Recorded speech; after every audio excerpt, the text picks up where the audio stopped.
It's very important that you stay balanced. The primary foundation of what you are is love, and that's what trading enthusiasts don't want you to know. So, the easiest way to deceive someone is to come in the name of love and slowly tear you away from it, redefine it, to ensnare you in a web of fear.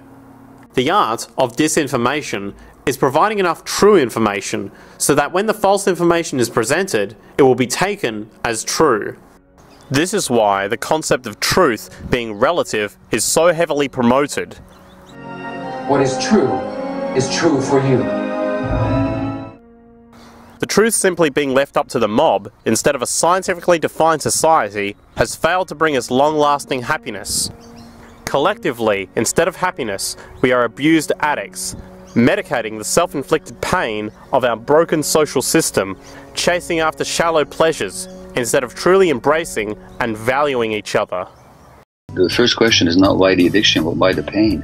What caused you the emotional pain that you're trying to escape with the addiction experience? And addiction is not restricted to substances. And the same brain circuits that are activated in drug addiction, they're also activated in behavior addictions. The more historical stress there was, you're going to get much higher rates of addiction, which is precisely what we see. Oh no, it's not a question of poor parenting. It's a question of stressed parenting. First of all, we have to see the drug addict as ourselves. The only difference between myself and my clients in the downtown east side is they suffered more than I did. Hence, their desperation for soothing and pain relief was greater than mine. So first of all, we have to see them not as others, but as ourselves. And to recognize that our judgments of them are simply our refusal to deal with certain parts of ourselves that are too uncomfortable and painful for us to look at. And if we understood that, we'd have a completely different social approach. We would put the funds and the resources into rehabilitating people, into helping them, and we would also make sure that young families get the proper support. So there's so much we can do without any more expenditure of funds than we're dealing with right now, but we'd have to have a complete shift of perspective. All we have to do is consult science and our experience and our hearts, and we know what to do. If the market is allowed to continue, all the possible totalitarian elements of the future will not be forced upon the people will demand them. And the reaction will dictate whether or not it's fully against it. For the social manipulation of society through the generation of fear and division has completely detached humans from their sense of power and reality. We talk about terrorists a lot today, and yet there's probably very little attempt to try to understand why people are terrorists. The masses have very little already, so those landlords who have the infrastructure and who are going to make money because of the infrastructure that is built through their roads, they will prosper. But the ones who don't have any resources, they've not had jobs, there isn't an economic activity for them in terms of manufacturing goods, so they can sell and they can also prosper. When you don't have that, what do? They resort to joining the Taliban, because they see the enemy coming in and taking away what little bit they have.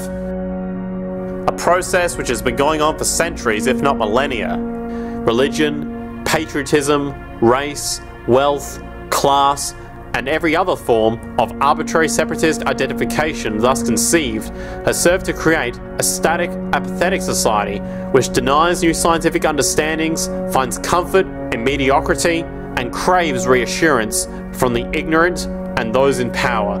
Divide and conquer is the motto. As previously stated, there's no such thing as good versus evil, right versus wrong, as those are arbitrarily defined to the convenience of those who want to continue this broken social system of trade and money. There's only sickness versus health, and no form of violence is healthy, no matter how large an ignorant authority is, or how much a mob society wants to use an individual as a scapegoat for its own shortcomings. And as long as we see ourselves as separate from everything else, we continue to give ourselves a wide variety of more pain and suffering. It gives me a really good deal on the split. I make good money. There it is again, the invisible hand at work, controlling us, even if it pushes us past our threshold of pain. There's no reason why this kind of what I would call a divide and conquer strategy has to exist. There is a reason why it does exist. I think that conservative politicians in the U.S. do realize that they can get the public to ignore the inequities in our society with a divide and conquer strategy. If they don't provide a free college education for everybody, then of course they're going to get people to say, we don't want prisoners to be getting a free college education, because they aren't. That, along with many other factors, can distract them from noticing that, in fact, the outcome of all this is a much more violent society than we need to have, or than we would have if we simply spread the wealth more equitably in our very wealthy society. But if you're leading a political party whose fortunes depend on meeting the needs of the very wealthiest segment of the population, you're not going to worry about these things that much. You're going to try to take care of the wealthy, and to hell with the question of how much violence you wind up with. Division and destruction is the goal of the market. So if people ever realize the truth of their relationship to nature and the truth of their personal power, the entire manufactured social atmosphere that trading enthusiasts prey upon would collapse like a house of cards. Beyond a doubt, truth bears the same relation to falsehood as light to darkness. No matter how much we want to try and fool ourselves, our present economic system requires the perpetual growth in population and in the use of resources and energy. It is not sustainable and must eventually collapse. Should we start discussing this now for our grandchildren's sake, or we don't care? War, poverty, corruption, hunger, misery, human suffering will not change in a monetary system. That is, there will be very little significant change. It's going to take the redesign of our culture, our values, and it has to be related to the carrying capacity of the earth, not some human opinion or some politician's notions of the way the world ought to be, or some religious notions of the conduct of human affairs.